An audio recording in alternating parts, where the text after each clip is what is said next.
bac, par définition, c'est tout point d'eau de la surface du sol dont le trajet se terminera au niveau du captage d'eau potable. On a d'un côté les enjeux qualitatifs, la qualité de l'eau. Second volet qu'il faut toujours garder en tête, c'est le volet quantitatif.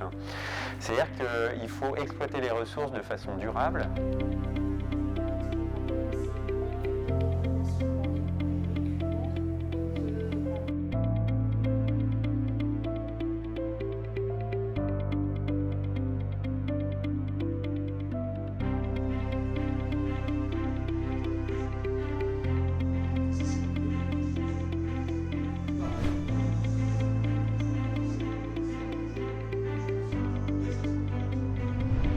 Donc là, en fait, au bout de l'usine, on a 4 réservoirs de 50 mètres cubes chacun.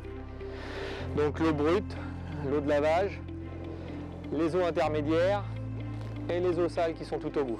Au passage, on injecte des produits qui vont servir à activer ces bactéries, à les exciter et à les faire se développer et à les faire s'intéresser à la partie nitrate, celle qui nous intéresse. Donc 20 mètres cubes, en gros, une demi-heure, on a renouvelé le volume, quoi. C'est très efficace, hein. Ça va vite à dégrader les nitrates. Hein. Donc ça, c'est les bactéries. Elles sont sous cette forme-là dans les filtres. Hein. Perdre moins d'azote, c'est pour le porte-monnaie, et c'est en même temps pour l'enjeu de territoire. Et y compris pour quelqu'un en bio. Et donc, dans un bac en géo, le résultat, c'est en tout cas, en partie, avoir la qualité de l'eau. Mais ce qu'il faut avoir en tête, c'est que ces espaces verts, quelle que soit leur taille, etc., ils peuvent directement contribuer à la préservation de la biodiversité, a fortiori à la protection de la ressource en eau. C'est très bien organisé, c'est intéressant, c'est dense, c'est vraiment riche en enseignements et puis il y a un vrai côté convivial qui permet de discuter avec les intervenants ou les autres participants des sessions et de se rendre compte qu'en fait on n'est pas tout seul à découvrir ou tout seul face au problème et qu'il y a d'autres choses qui sont imaginables quand on se met à plusieurs. À l'époque, les ouvrages avaient leur vanne de chômée d'arrêter au moins 2 fois par semaine. Ce qui fait que pendant 2 fois par semaine, il y avait une ouverture permanente des vannes.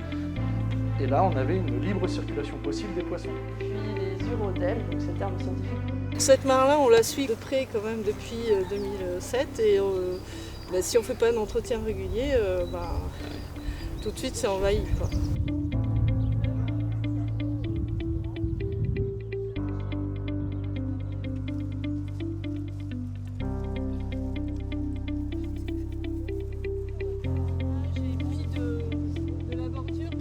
C'était un lac, là c'est celui qui est squatté par le coucou.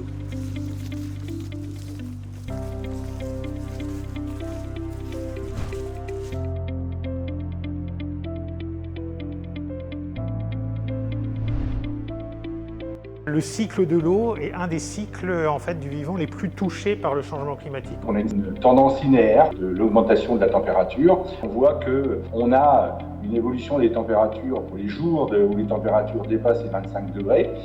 On a souvent, face aux pluies importantes et aux pluies violentes, des ruissellements et puis toutes les conséquences qu'il y a derrière. Notre rôle, c'est de continuer nos actions, à savoir des gestions différenciées des territoires, puisque c'est ce qu'on a déjà engagé. Et puis on va conserver des milieux totalement vierges de toute action humaine et de faire en sorte que la transmission soit bonne, soit saine et expliquée surtout.